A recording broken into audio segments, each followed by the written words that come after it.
right, so welcome to Managing Machine Learning Experiments with MLflow. We're going to start off with a quick round of introductions. My name is Brooke Wenig. I lead the machine learning practice team at Databricks. Our team is a hybrid of professional services and training, but focused on data science. And I'd like Jules to introduce himself, my partner in crime.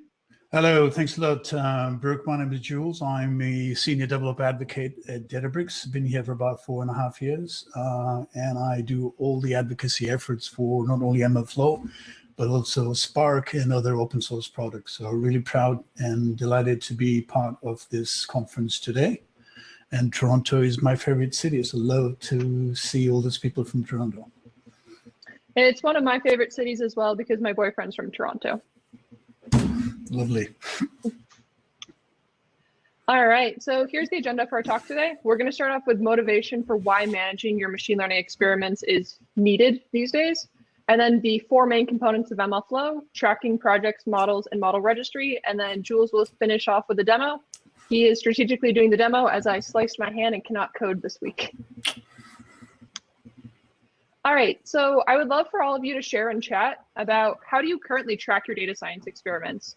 Do you have a shared Google Sheet that all of you put your experiments in? Are you checking into Git with your experiments with a config file? Are you using your file names like _final _lr _point2? How do you all track your data science experiments? Use PyCharm and Git. We've got some PyCharm lovers here. Napkins. Brilliant. I think that's very innovative. I love it. So you can start to understand the problem where that breaks down. Maybe you forgot what parameters that you had set for your experiment, or it's given that we're all physically separated from our coworkers, it's not very easy to share your napkins with others. So then the next question, how do you allow others to reproduce your experiments? Let's say that you just have import TensorFlow in your code. How do they know which version TensorFlow that you used? All right, Andrew's already cut to the chase in the process of replacing MLflow. Conduct ML, that's good. And so let's take this one step farther. How do you manage your models across various frameworks, languages, algorithms, etc.? Let's say today I want to deploy a linear regression model with scikit-learn, but tomorrow I want to deploy CNN with TensorFlow. Actually, that example doesn't make sense. Linear regression going to fully connected neural network with TensorFlow. How do you have the DevOps team change which dependencies that you have, languages, etc.? And then lastly, how do you version and deploy these models? How do you make sure that you have a good process for rolling out from staging to production to archived? And so this is where MLflow comes into the picture. It's an open source machine learning platform. It works with all of the popular machine learning libraries and languages. So it supports Python, Scala, Java, and R right now. It runs the same way anywhere, whether you want to run it on the cloud or locally, and it can scale to organizations of any sizes. And so what's really nice about it being open source is that companies and individuals no longer have to maintain their own brittle infrastructure to be able to track and reproduce their machine learning experiments. And it's very easy to get started with. You simply need to just run pip install MLflow. And so MLflow has four main components: tracking, projects, models, and model registry. And we'll dive into each of these in more detail later. But at a high level, MLflow tracking allows you to record and query your experiments. So this is keeping track of the code, the parameters that you'd set, the metrics, tags, etc. MLflow projects allows you to package up all of your code, and you're able to redeploy that code on any other platform.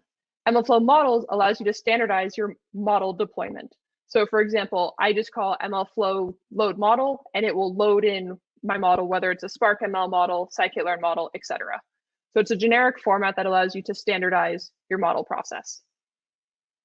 And then lastly, we have MLflow model registry. This is what allows you to track, version, and roll out your models in a very centralized manner. So let's dive into each of these in a little bit more detail. So some key concepts in MLflow tracking.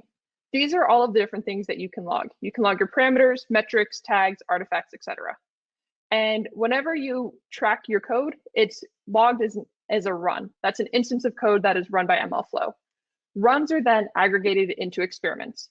So for example, I could have an experiment to predict the housing price in Toronto. And I could have lots of different runs of all the different models that I try, and they're all tracked under one central experiment. So this is a screenshot of the UI. Jules will walk you through this in more depth later, but this is what the tracking UI looks like.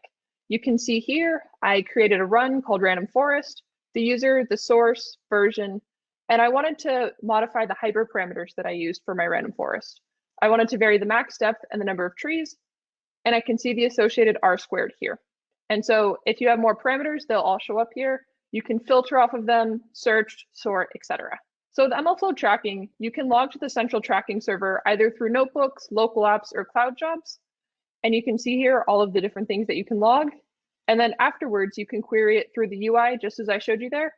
There's also the API or the MLflow client. And now it's actually a supported Spark data source if any of you are trying to integrate MLflow with Spark.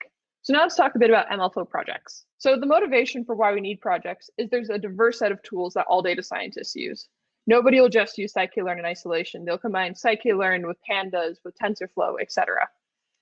Then on top of it, there's a diverse set of environments. Maybe you want to train your models locally on a subset of your code, but then deploy it to some remote execution like Databricks. And the challenge is that it's really difficult to reproduce these. All of these have different dependencies. Maybe I'm running TensorFlow 1.14 locally, Databricks is running 2.1. How do we reconcile that? And so that's where MLflow projects comes into play. It allows us to package up our data science code in a manner that's reproducible and will run on any platform. And so with the MLflow project spec, you have your code, could be R, Python, etc. Your configurations, this is where you can specify your default values. For example, your default max depth, default train data path, etc. Data, and any dependencies that you have. For example, this is where you specify, hey, I need PyPy version XYZ. And so this is what allows you to run the same code locally or on a remote execution. And so you can see here an example MLflow project. You can see the structure. We have that kana.yaml somebody had posted in the chat about. We have our entry points and our parameters. And you can see here, we can specify our default parameters and the command that is run to invoke this project. And so you can also run projects based out of GitHub. And Jules and I have some examples that we'll show you at the end. We can give you links to about how to run remote projects that are backed by Git. And so you can see here, these are all the dependencies that you can specify. This is where you specify precisely which version that you want. This way, there's no confusion which version you use locally versus remote. So now that we've talked about how to track our models, how to package our models, now let's talk about what MLflow models, how MLflow models are represented. So like with all the other slides, we're going to have some motivation for why there is a need for MLflow models. You can see there's an N by M combination of models and popular serving tools. And so the problem is that if you standardize your infrastructure on scikit-learn, and then tomorrow you want to switch to TensorFlow, you're going to have to change all of this code for how you load the models and how you apply and transform your data, etc. Instead, if we just use the MLflow model format, this gives us a standard way to standardize across all of our models. And instead, we just call them flavors. So for example, you can have a scikit-learn flavor, a TensorFlow flavor, but the way that you invoke it is the same regardless of the flavor. So you can see here, an example MLflow model will be logged with the API like mlflow.tensorflow.log model, mlflow.spark.log model, etc. And so you can see here, it keeps track of that run ID that's associated with the run from the tracking UI we were talking about earlier. And then you can see the flavor here. This is a TensorFlow model. If it were a scikit-learn model, the flavor would be scikit-learn here. And so these are used by tools that understand the TensorFlow model format. And so even though it's a consistent API to load and to save, MLflow internally keeps track of all of the framework-specific information. And so you can see here, I'm going to have a predict method that I'm going to generate. And to do this, I'm going to call mlflow.pyfunc.load model. I just give it the path to the model. And then based off of that model format, MLflow knows which type of model I'm loading under the hood. Was that a Keras model? Was that a TensorFlow model, etc. And then I can apply that predict function to any pandas data frame. All right, and now lastly, what I want to introduce before Jules walks you through the application of all these concepts is the MLflow model registry. So I would love all of you to share on chat what your organizations currently do. How do you currently find the best version of your model? Ronald's already using MLflow, stored in Docker, awesome, using the metadata. And so you can see all of you are very proper about how you store your best version of your models, but in some instances, people rely on naming conventions in the path of the file, or they might not know that the model name has now been updated and they're using a stale model. Some other challenges are, how was that model trained? What were the dependencies? How do you track the documents for each model? So how do you keep track of all that metadata associated with it? And then what does the review process look like for models? Do I just click a button and go straight to production? Or is there any review process where it first has to go through staging, has to pass some sanity tests before it can even move on? And then how do you integrate it with CI/CD? And so this is where the MLflow model registry comes into play. You'll track all of your models using the MLflow tracking server. And then what you can do is once you've tracked those models, you can register them. And once you register a model, then you can have different versions of that model. So you can have version 3 associated with staging, but version 1 is still in production. And so with this MLflow model registry, it's a central place for you to control all of your models. And so everybody knows where the most up-to-date model is for that application. And then you can see here, the MLflow model registry can be queried by downstream users, can be used for automated jobs, for example, pushing to Azure ML, etc. And it can also be used for REST serving. And you can see here an example of an MLflow model registry for the airline delay Spark ML model. You can see here that version 1 was created by Clemens and it's now been archived. Version 2 also archived. Version 3 is in production and version 5 is now in staging. And so the MLflow model registry gives you a central repository with unique name registered models, allowing everyone to discover where those models are. And it provides all of these benefits: UI and API for registry operations. So you can do it manually or you can do it programmatically. It also allows for multiple versions of models in different stages with a consistent URI. So for example, load latest production or load latest staging. It also allows for model stages. So for example, stage transitions from none to staging to production or archive. And then you can easily load in specific versions. And this is also very good for reproducibility because in some cases, people just push whatever the latest models into production and they have no track record or history of what the prior models had looked like. This way you can still keep track of them, but you're not actively using them in production. And then in addition, you have model lineage. So you can see how those models have changed over time. And you can always roll back to a given model if needed. For example, if version 5 doesn't perform as well as version 3, you can always roll back to version 3. And so now I'm going to turn over to Jules to run through a demo. This is the link to the notebooks that he's going to be running through, and I'll also post this in chat. And without further ado, I will turn it over to you, Jules. Well, thanks a lot, Brooke, for setting the stage for this excellent. So what I'm going to do is now share my screen and walk you through some of the concepts that Brooke talked about and how it actually manifests itself in our Databricks managed platform. Now, what you're going to see today is the managed version of MLflow. Can you guys actually see my screen? Okay. Oh, brilliant. All right. So what you're actually seeing before you is of a managed platform. And the demo today is about managed MLflow. And it has some enterprise features that don't exist in MLflow open source. And the reason we actually want to do that, because we wanted to have the ability to show you and share with you that there are certain things that the MLOps operations and people in engineering actually do that require some of these things which are managed for you. And so what you actually see over here is the Databricks cloud environment with managed MLflow running. And I'm running what we call the Databricks runtime version 6.6 that has every libraries and everything that I need to run this particular model available. So I got TensorFlow installed, I have Scikit, I have Keras, and I have all the libraries and the right version of the Python installed. So I don't have to worry about doing pip install and all of that. So today's model is, as Brooke pointed out, we're going to actually create a random forest register model that actually takes in a few features that predicts what the power output of a wind farm is going to look like. And the three features are wind direction, wind speed, and air temperature. And what we're going to do is we're going to run a couple of experiments of several runs and pick up the best one that actually we feel that gives us the best metric, and as a result of that gives us the best prediction. And this is data actually that we collected from the National Wind Toolset Society, and you can actually get the data from this particular notebook.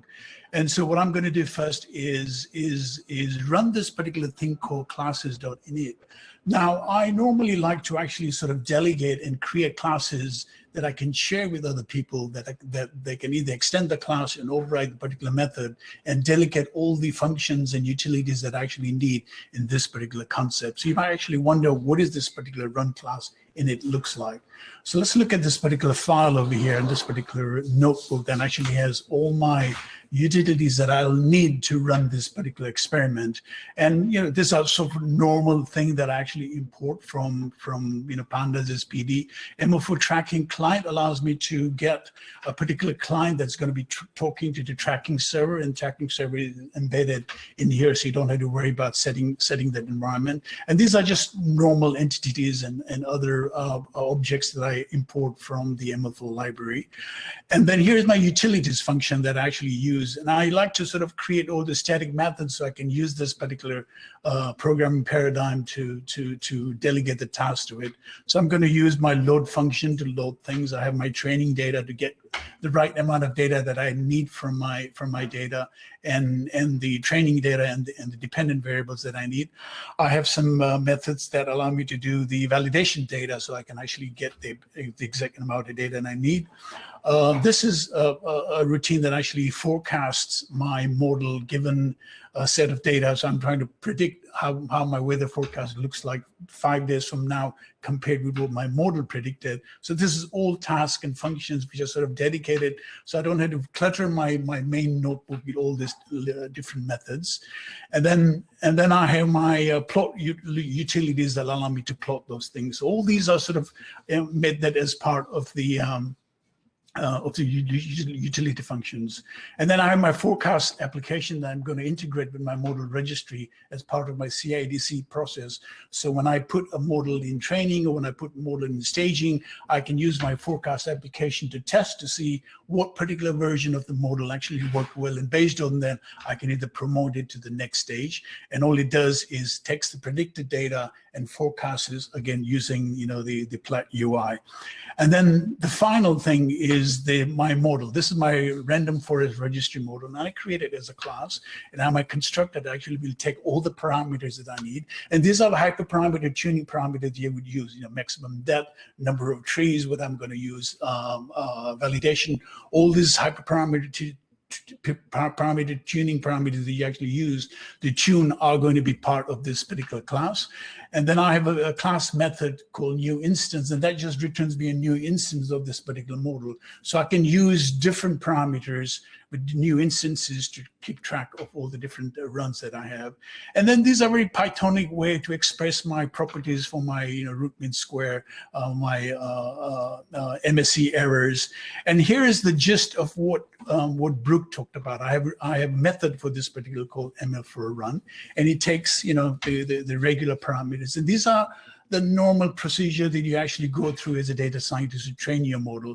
So when you actually do this MLflow start run, what essentially it does, it creates a session with the tracking server. And the tracking server, as Brooke pointed out, is running either on the remote server somewhere, or in this particular case, running on a Databricks cluster. And then these are the MLflow log parameters, Fluent APIs that they actually use to log the parameters. And over here, I'm logging all the parameters that I have, which actually came in through my constructor. I can also use MLflow log.param in the param name and the actual value. But this is a good way to sort of log all the parameters that I need. So I don't have 6 different statements to log each and every different parameter, and I can just put them in one batch. And this is your typical code that you actually use to do this, to fit the model and then do the compute the metrics. And then now I'm logging the metric, and this is what Brooke talked about, how you actually use the tracking API to log the metrics. And then finally, I log the model as an artifact, and we consider models log to be artifact. If you actually say create a PNG file, if you were doing this as a classification model, then you might create a confusion matrix PNG, or you might create the matrix called R1 square and all that. You can actually log those metrics over here, and you can log the artifacts as a PNG, or if you create, say, for example, feature importance CSV file, you can actually store that, and it will actually store that as part of the artifact. So that's what this particular class looks like. So I'm going to go back to my model, and I'm going to go ahead and run this. And what this does is actually runs this particular notebook in this other session, and then brings all the classes and utility functions into the scope. So I can actually use this particular thing in my notebook. And it makes my notebook actually quite simple and easy to work with. And so here, I'm going to load the data of several readings over a period of day. using my utilities. And this sort of gives me back my pandas frame. I'm going to look like what my pandas frame looks like. Well, the shape has got 2,500 rows and it got 10 columns. And then we'll have a look at what it actually looks like. We can actually see that there are 3 readings done during the day, and then it gives me the aggregate power of consumption on that particular day and that particular of that particular year. And we have about entries from 2014 all the way to 2019. And what we want to predict is, given these particular 3 readings or 6 readings, what is going to be my production? And if you look at the distribution of particular data, we can actually see over time. We're probably more interested in figuring out what our mean is going to be. And so here I'm just using my utility functions to get my training data and validation data. And then here's the gist of the experiment that Brooke talked about, is that I'm now going to use 3 different training parameters to train my particular model. And each model will create a new instance of my model. And I'm going to run my MLflow, which will now track all the metrics and do all the runs for me. So let's go ahead and run this. It's very simple. You can actually see that the model over here, this particular experiment, this code is actually quite compact, because all the work that's for the training is actually being delegated to my method called MLflow run. And I get my little matrix to see, oh, this is not bad. The best model probably so far is these 2.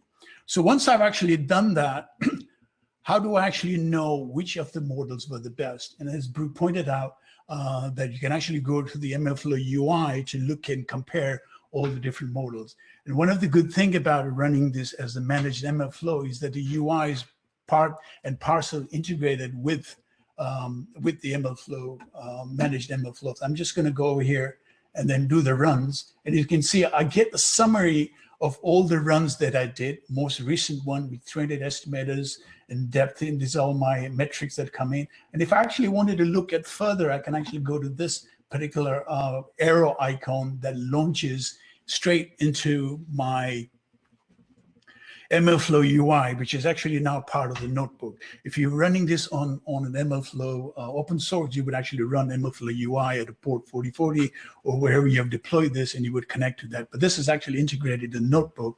And you can see that over here, I do get a fairly good sort of tabular format of all the runs that I've done. I can actually do the search of all the experiments that I need. Here's my experiment ID. And I just created by default 1 experiment that had 3 runs in it. And these are my 3 runs that I created. And each of these have the run name associated with the user who created it, the source that was actually used, as Brew pointed out. There were, what are some of the things that we actually metric. This version over here, because this is not running within the GitHub and I haven't checked in, otherwise I have a Git version of this particular notebook that I actually use. And these are all my parameters, right? These are all my parameters that are specified as part of my constructor that actually came in. If I had more parameters, I would actually all of them over here. And these are the 2 metrics that I actually load. So you can see that right from the get-go, I can actually look at these particular 3. I can say the best 2 models are probably this one and that one, and I can then individually compare them. And I can go over here and click on these and then compare the results. And I see them side by side, right? The max parameters for this were 20 and 15. And I can see that this one actually gave me a better RMSE than the other one. And I can compare my result graphically to see how they actually look like. Or I can go back and look at each and every model. So I can actually go to an individual model, and let's go to this particular model and look at what it looks like. So here are all the stuff that I did. I can actually go ahead and put any notes that I want over here for this particular model. And this is normally what you want to do is save the model. You can see I can't type.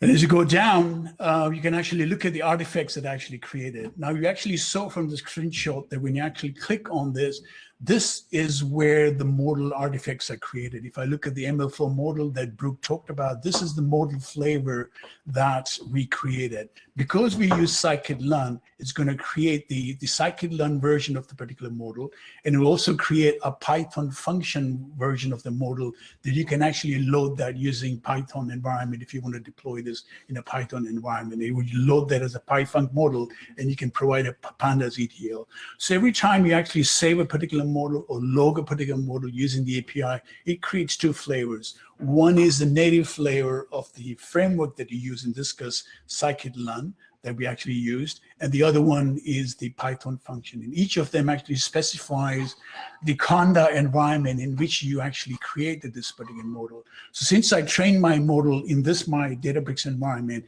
and it uses the dependencies that it actually used, so I'm using Python 7.3, I use scikit-learn 20.3, I need pip in order to install that, I used MLflow, and I need the version of Cloud Pickle. So if I wanted to share this or reproduce that in a remote environment, if I wanted to deploy that in a remote environment, then it would know that in order for me to instantiate a version of this model, I need these particular dependencies. And one of the things that MLflow project does is actually take this Conda environment and recreates that so we can actually reproduce in the target environment that we actually created in the development environment. So this is actually quite an interesting concept that Brooke talked about, which deals with how do you reproduce the models, the ones that you created, the ones that you trained, and the one that you're going to share with people to ensure that the model that you train is the same model that you share, right? So now what we're going to do is we're going to go ahead and register the particular model, right? And over here, registering is taking the first version of the model and registering with the central repository. I'm going to go ahead and register model, and I'll just go ahead and create.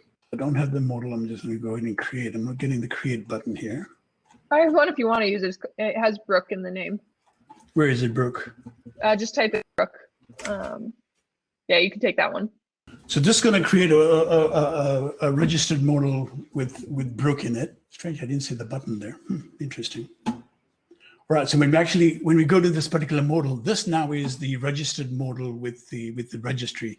It has, it has the name of the model that actually created. And I can just go ahead and take this model, and one of the things that I actually do is put this particularly the model in production, or I can transition it to any of the stages I do. So I'm going to request this model to be put into production. So I'm going to say, can be into prod. And at this stage, what will happen is that Brooke will come in, since she's the head of the data science group, she's going to say whether I'm going to approve it or reject it. But because of the fact that I'm just being a bit presumptuous over here and telling her to go ahead and put it in production, she's going to come and say, no, let's put this into staging first. So let's do that. And I'm going to go back over here and then transition that to staging. Since I'm allowed to put it in staging, taking Brooke's advice, put into staging. Hey, Jules, some people are asking if you could just zoom in a little bit on your screen. Okay, I shall. How about now? Is it better? Very zoomed now. Okay, so this now actually puts this particular model into staging. So if I go back over here, I can see that I actually have several models in the staging, and the one that we actually just put on the staging is this version number 4. So let's go back to my application, and then I can say one of the things I'm going to do is I'm going to test this particular model against my integration, whereby to see what particular model was actually stored in the registry, and I'm going to load this particular model. Now, one of the things that Brooke talked about is that how do you actually take a particular model which is already in staging, and how do I actually get that particular model so I can actually do the predict functions? One way to do that is to either provide a URI using this particular method, where you can actually provide the staging, and it will give take the model name and give you the latest version of staging, or you can actually just give the version name over here. You can actually do that. So what we're going to do is we're going to take our model name, and our model name over here was Brooke. Do you remember what model name was? Random forest one.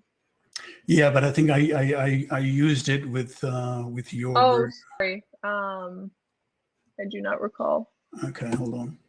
Let's go back here. That was it. Okay, so we're going to go over here, and we're going to change our modal name to be that one. And we're going to go down over here and load this particular modal over here. This is modal number 4. So we're going to load the modal number 4. And so what we did was we actually load the model we just particularly registered, and we tried to do the forecasting against what was the staging one, which was the Brooks one, and what was against what was predicted. We can actually see this is not bad, right? They actually tracked pretty much close to what the true value is versus the predicted. So once you've actually done through this experiment, we can go ahead and load more than one particular model version to keep track of all those things, and then we can start integrating that with the forecasting. Once it's actually done, what I can do now is add the description. Now I don't have to do that programmatically, so I can just go ahead and use this particular model version that I have and change that model description. I'm going to change modal version to be 4, and then change my description. I'm going to transition now to the production, and then use this production model to do the forecasting. And that's actually done. We registered Brooks model. Now this is our model that's actually in production using that. So there were 2 ways I actually interacted with the model registry. One was that I used the UI to go through to ensure that the proper staging was actually maintained in the particular UI. So when you actually went to this particular model registry, you could actually see that. And the other one was using the UI after the CI/CD integration said, okay, we did it in staging. This is the particular version that I think about. I'm going to transition in using the API rather than going back to the UI. So we were able to actually track the different stages the model was in, and we were able to actually do that and deploy it in the particular production. And once you're actually done that, you can actually go ahead and delete the models as you want. Now you have to be careful when you delete the model. When you actually delete the model, it wipes out all the metadata and everything. And normally, most people, what they do is they actually they put it in archive and then go ahead and delete it. But we won't go through the stages of deleting the model. I think there are a lot of questions that we actually have that I want to answer before we actually show you anything more. But then this, in essence, actually shows you the workflow of how you'd actually use model registry. So let me go back over here and unshare my screen. Okay, that's it. That was a quick demo. Thanks for having that particular model registered. So I was able to register with that particular model. Let's take some questions that we actually have. Let's go from the top. Sounds good. All right. So first question is, how does MLflow differ from Azure ML Workspace / AWS SageMaker? Okay, good question. Okay, you want to answer it or you want me to? No, go ahead. I'll ask questions, you can answer, and I'll chime in later. Okay. The main difference is that the SageMaker is actually a serving platform, right? So we support that you can actually create, for example, ML lib flavor and then deploy it on the SageMaker using your Docker environment. So we have an ability to actually take your particular model, create a Docker image, and then once you've actually created a Docker image, you can register that with the ECS AWS and then deploy it in the SageMaker. So SageMaker is a deploying platform, whereas it's a serving platform and you can actually deploy it. Whereas MLflow allows you to track the entire model starting from its initial stage all the way to model creation and serving, and then you can actually serve that and deploy it over here. The second question was, what was the second part of the question? The second part was how it differs from Azure ML as well. Okay, Azure ML is, again, a serving platform. We support Azure ML just like we support SageMaker, where you can deploy a Docker image of the model that you actually have on Azure ML.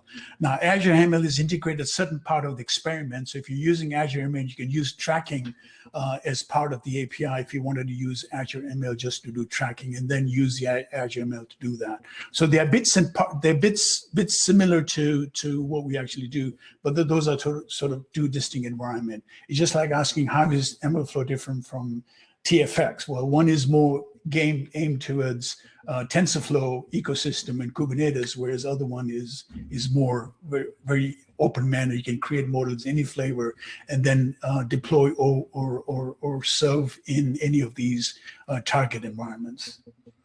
Okay, what's the other one? We have lots of questions, Jules. Okay. Could an existing Git repo be transformed into an MLflow project? One may start with defining a Git repo for a project without using MLflow from the very beginning.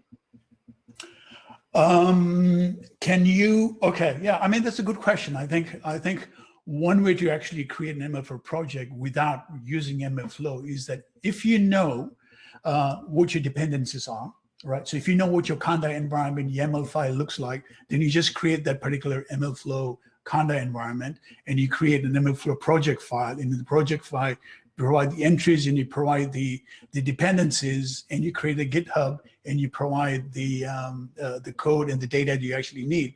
And then you can actually just run MLflow, run with that particular project, and you can do that. The other way to do that, if you actually didn't want to go to the pain to make sure that your dependencies are correct, then you just use MLflow to create the particular model, and then take the MLflow Conda file and then just use that as part of the MLflow project. The MLflow project, think of MLflow project as nothing really like a Docker environment, or you can think of it as a make file that allows you to create a target environment, which is your model, based on all the dependencies. When you make file, you have things on the left-hand side, things on the right-hand side. It will download everything it actually needs from the appropriate Maven repos, compile it, and then create the target execution. Over here at the MLflow project, make sure that it actually gets the right pip packages that it actually needs from the Docker or from the Conda channel, and then downloads it on the machine and then executes that. Great. All right, I'll take this next one. How do MLflow projects relate to onnx? So onnx is Open Neural Network Exchange. It's kind of like a intermediary format that many different formats support. For example, you could train a PyTorch model, save it to onnx, and load it from TensorFlow.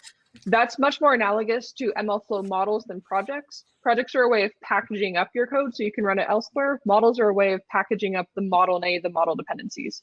MLflow actually does support onnx, so you can always save models with onnx, but what's nice about MLflow is that it supports way more than just the onnx ecosystem supports. All right, this question for you, Jules. Any recommendation for hosting the tracking server and the registry server on the same or different machines?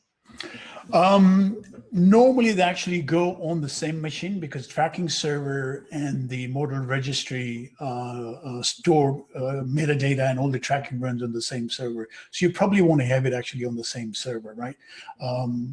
So that way you have a central place to actually have that. Now it's possible that if you're using the registry as an SQL Alchemy compatible database, the database could actually reside somewhere else, but the URL that you provide could be elsewhere. So in other words, your tracking server is running on one host, but your model registry repositories could be a database that's actually running somewhere else. But you can actually do that, or you can put them on the same host. It doesn't really matter. And one thing good about having a tracking server which is stateless is that you can actually do what we call multiple instances of tracking server. You actually want to scale it, put it behind a load balancer, as long as they all write to the same database, right? Because there's no state actually mentioned against tracking server. When you connect to the tracking server, you're just making a REST call to say, here are my parameters, here's my call, go ahead and load that. And the tracking server knows where my repository is, where my artifact repository is, and where my metadata repository is. And it's just going to log and make a connection to that. Great.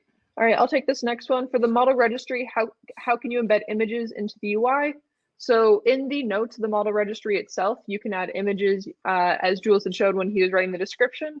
And then for the tracking UI, you can log any images you want as artifacts. And just to add to Brooke, yes, in the notes that we actually saw in the description, it's editable version of Markdown as well as HTML, so you can put links in there. You can put your entire documentation, and this is a good way to share the history of how the model actually do that. And the artifact and the activity history sort of gives you the provenance of how the model evolved. Remember when I went through the transition period, each and every activity was actually maintained. Brooke rejected it. I made a transition from here to there.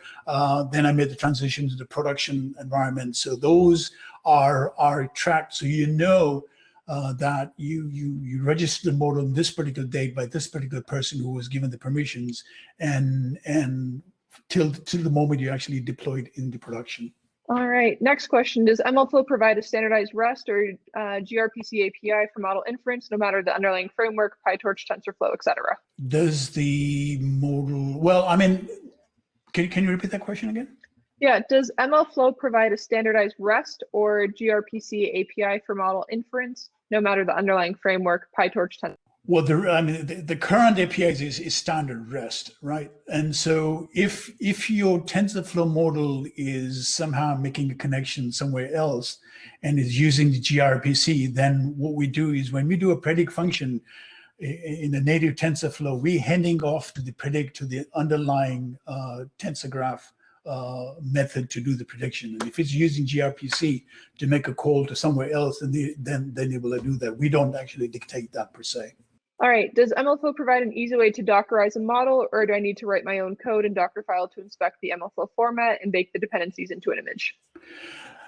There are command line tools that takes an existing MLflow model format and convert that into a Docker image for you. Yep. All right, do MLflow tracking servers support authentication and or role permissions? Good question. The role-based access control right now is available in the managed version. So in the managed versions, one thing I didn't show you was that you can actually assign permissions based on IAM role. Now, because user provisioning and rollback access control varies from organization to organization, it's not part of the open source. But one way to actually make that actually part of is that you put your tracking server behind a reverse proxy, right? And when you put that, you can actually intercept the call, and then you can make an authentication, say, against an LDAP server to make sure that this user is allowed to execute this particular command, and then hand it off to the tracking server. So that's actually one way to do that. But if you're using MLflow, you get it part of the IAM role. So people in certain groups can manage certain models. People in certain users can manage and edit and do everything in the model registry. So it is part of the managed MLflow, but it's not part of the open source. And one way to make it part of open source is put behind a reverse proxy.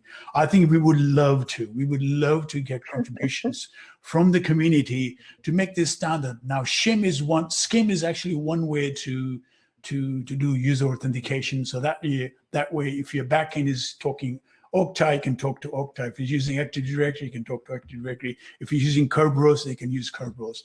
And so it was a difficult decision to make. How can we actually support across all that? So we are looking into ways that the open source community can actually help that. And this is where you guys come into play, where you can actually say, okay, right now, there's no RBAC involved. Here's my suggestion. Here's my PR request. Do it. If you do it, I'll send you an MLflow t-shirt. Or mine too. All right. We would love to hear that. We would love to hear that, how you actually use. And even if you actually have successfully done that by putting it behind a reverse proxy, we would love for you to actually share with the community how you actually did that and make that part of the contribution as part of the documentation to say, hey, one way to do RBAC is to use reverse proxy, and this is how we actually implemented that. In case you can't tell, Jules is our dedicated developer advocate for MLflow and feels very passionate about these topics. Lovely, lovely. All right, next two questions, I can take them. Are these functions UI identical and accessed through Azure Databricks? Yes, yes, they are. And the next question about hyperparameter optimization in MLflow. MLflow doesn't have any native support for hyperparameter optimization, but instead it has integrations with libraries like HyperOpt. So you can have HyperOpt figure out which hyperparameter spaces you can search over, and it automatically gets logged with MLflow. All All right, next question. How does the MLflow UI work with models that have different targets? Is it specific to projects? Does it prevent you from comparing models with different targets? What do you mean by different targets?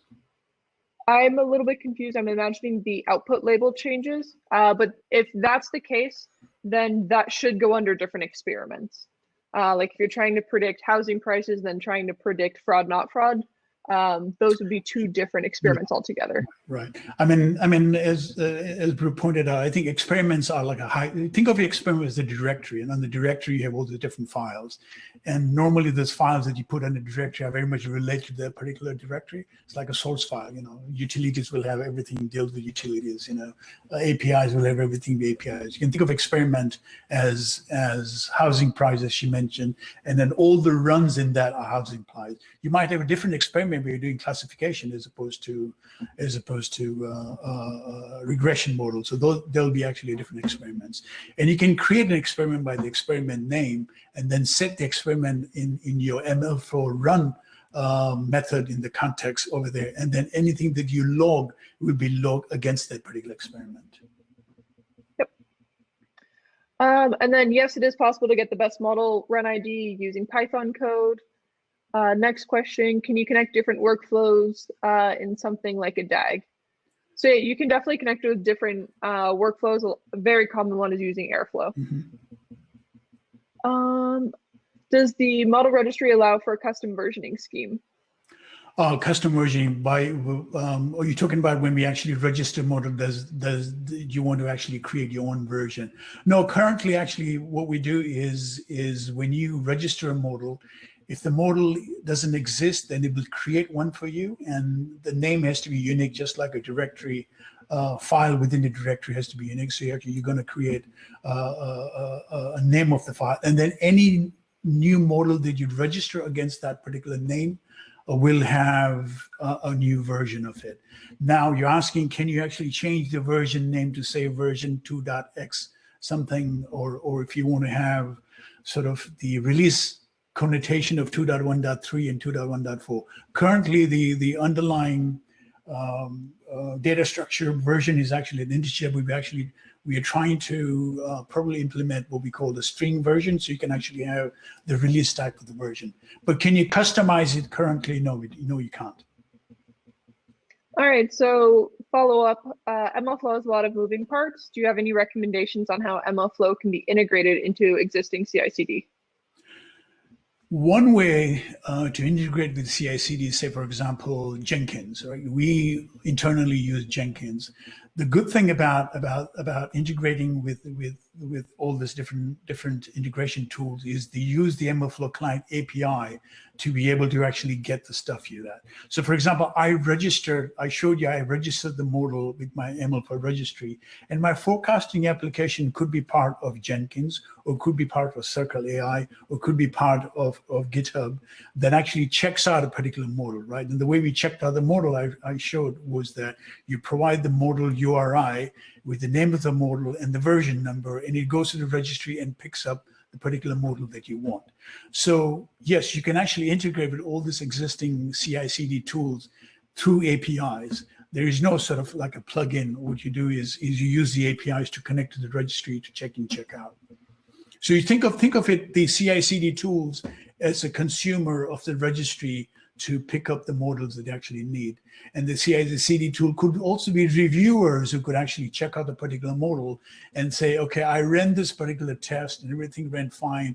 I loaded the version 2 and version 3 to do my A/B testing, and I thought that version 2 was better than version 1. So I'm going to now transition that either using the API or using the UI. And we showed you how you can actually make those transitions. So the API is the really drug for developers. They love APIs. If I can do everything in APIs, I wouldn't even use a notebook. Sorry, Brooke, but I would just use PyCharm to do everything.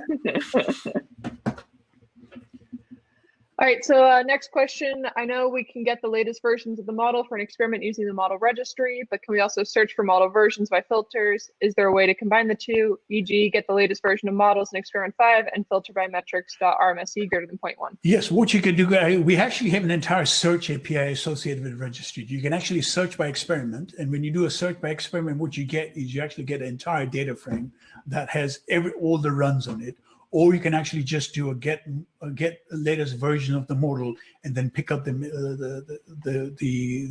latest one that you actually need, right? So yes, you can actually filter things out. You can actually do that.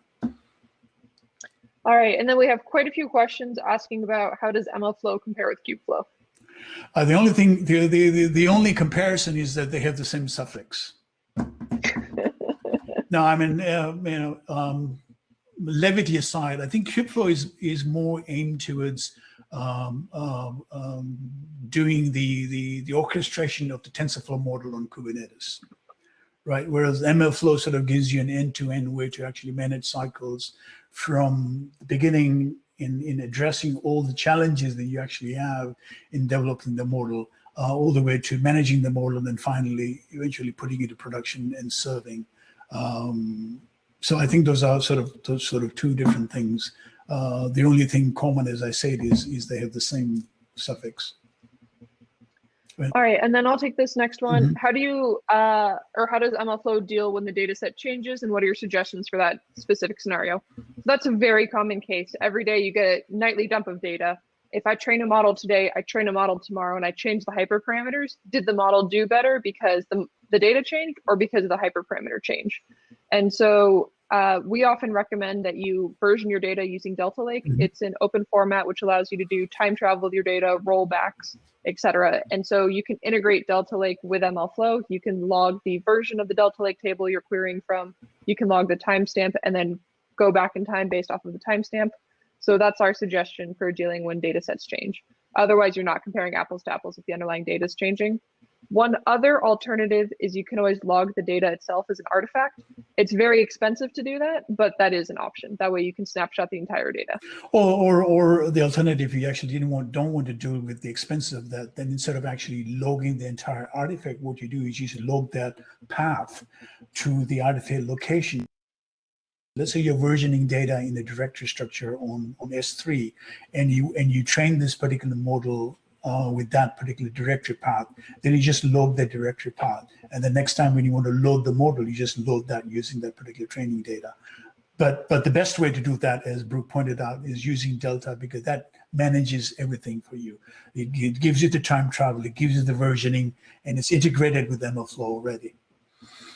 Yeah, I mean, if you log the directory, you could always have that sneaky intern that goes in and updates your code and you wouldn't know. Mm-hmm. So while that would be the cheapest option, it's not the most bulletproof option. Yes, it's brittle because somebody can change the directory structure, or somebody can mount it a different place and boom, you're gone.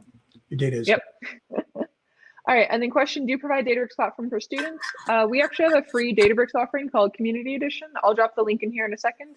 Anybody can sign up for it. You can use MLflow there, etc. Model registry is not enabled there. But you can use the tracking APIs, etc. And then people are asking for your code, Jules. We shared out, yeah, and Delta Lake. And then let's call this the very last question of the day: how to migrate from Data Lake and Hadoop to the Delta Lake? How do you migrate Data Lake? I think it would be a good question for our Delta Lake advocates to do that, but you want to take your Hadoop data lake and migrate it into data lake. The first thing you actually would want to do is you want to convert all the data lake into a Parquet format. And once you actually have a Parquet format, it's very easy to ingest that into Delta Lake, because Delta Lake by default supports Parquet. So if all your data in Hadoop is in Parquet, just loading them into Delta Lake would be an easy task. But if all your data in Delta Lake HDFS is in a different format, then you might want to convert that into Parquet and then use Delta Lake. Great. I'm just sharing all the links here, Delta Lake docs. And then the last thing that we wanted to end on was just what resources you can access going forward. So let me share this tab. Where to go next? You can get started by installing MLflow with pip install MLflow. Find docs and examples at mlflow.org.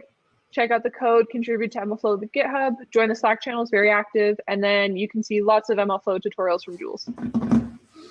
Yeah, and if you have any specific questions that we couldn't answer because of the time or anything, just send mail to Brooke and me. Do you want to put up our email address? It's already on the slides. I actually think we forgot it from the slides. Okay, just Jules at Databricks, and I'm just going to put my name here. And I'll put mine as well. One of the benefits of Jules and I being at Databricks for many years, we both have first name at databricks.com. So yeah, she just sent a mail, Jules, or connect with me on LinkedIn, or follow me on Twitter, and I'll follow you. I know that sounds a bit dodgy, but I mean I'll follow you on your Twitter handle. And yeah, just connect with me. And when you send a LinkedIn request, just tell me that you attended this session so I know who you are. And then if you have any follow-up questions, I'm more than happy to answer those for you. And please start looking at the MLflow.org for some of the issues. If you think something that is actually missing that you would like to see it, file it as an issue. If you think that you want to contribute something passionately about it, please go ahead and file a PR request. I'm the guy who's doing all the triage, so I'll make sure that it gets addressed as soon as possible. And this is the coveted T-shirt. Yes, and there's also women's cut T-shirts as well. And then one last thing, there are lots of new advancements coming with MLflow, for example, auto logging. And we're always looking for more people to contribute. For example, scikit-learn, we need a lot more contributors to help out with that. We have a pretty stable one with TensorFlow, but always looking for more contributors. And just to add something what Bruce said, yeah, the auto logging allows you the ability to auto log everything automatically. So if I had the auto logging working already in scikit-learn, there's a PR request on it. I wouldn't have to say log parameters. I wouldn't have to say log metric. I wouldn't have to say log artifact. I have just one line of code, scikit-learn.autolog, and it will automatically keep track of all the metrics that is computed, all the artifacts that I created, all the model parameters, and it will log that automatically for you. So your code becomes very succinct. Your code becomes very short. Yep. And then last question is about how we're sharing the slides. The GitHub repo is public. We've already posted the link there. I actually don't know the answer for how these slides are getting shared. I'm not sure if that's through the organizers. What we can do is we can actually upload on the GitHub link and share. Oh, perfect. Upload the PDF. Yeah, upload the PDF on LinkedIn SlideShare, and then we can just give it to Diana or Tina, and then she can share it with the rest of them. Great. Well, we are exactly at time now. Thanks, everyone, for staying tuned, learning more about MLflow, and looking forward to seeing all of your contributions. Well, thanks a lot for attending, and hoping to be connected with you on virtually everywhere. And thanks a lot. Bye. Thanks, everyone. Bye.